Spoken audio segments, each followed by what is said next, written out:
उसकी हड्डियां लाओ और उन हड्डियों से वज्र बनवाओ।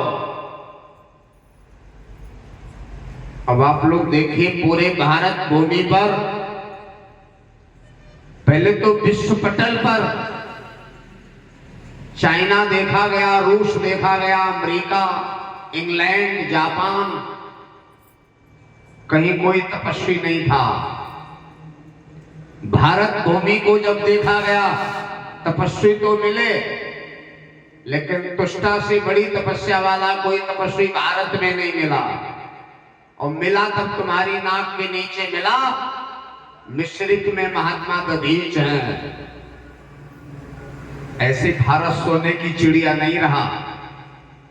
पूरे विश्व में उस समय पर अगर कोई सबसे बड़ा तपस्वी था तो आपके नाक के नीचे मिश्रिक में दधीच थे, तब भारत सोने की चिड़िया कहा जाता था। जब हम लोग शिक्षा के क्षेत्र में बहुत पीछे थे, विज्ञान के क्षेत्र में बहुत पीछे थे, अर्थ के क्षेत्र में बहुत पीछे थे, तब इस भारत की एक नारी ने, वो आदर्श देवी, उसने विश्व पटल पर रिकॉर्ड बनाया। यमराज के हाथ से अपने पति को छीन लिया। पूरी दुनिया के लिए चैलेंज था। ऐसी स्त्री नहीं आज तक किसी देश में हुई जिसने अपने पति को यमराज से छीन लिया हो।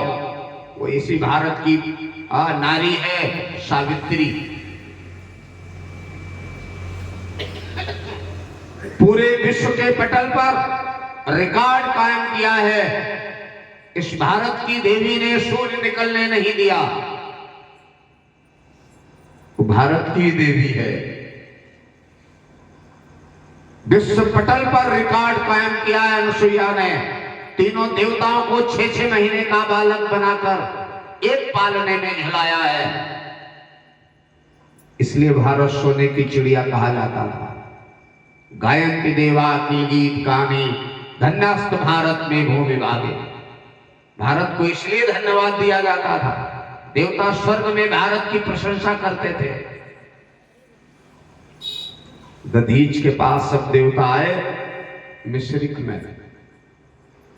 ननो स्वार्थ परो लोको न वेद पर संकटम, यदि वेद न याचेत नेति नाहयदीश्वरा। दधीच से कहा, महाराज कुछ मांगने आए हैं हम लोग। दधीच ने कहा, साधु के पास क्या चीज है जो मांगने आए हो? बोले, ऐसी चीज मांगेंगे जो आपके पास होगी। क्या चाहते हो? देवताओं ने कहा, महाराज आपके शरीर की हड्डियां चाहिए। दधीच ने कहा, मांगने वाला व्यक्ति इतना स्वार्थमंद होता है, देने वाले की परेशानी नहीं देखता। अगर मांगने वाला देने वाले की परेशानी का भी विचार करे तो शायद नहीं मांगे। हड्डियां देने में कितना कष्ट होगा, इस बात को आप लोगों ने नहीं सोचा? हड्डियां दे दो। लेकिन 5 लोग इस दुनिया में परहित के लिए ही आए हैं। 5 लोग। संत बिटप सरिता गिरिधरनी, परहित हेतु सवनि के।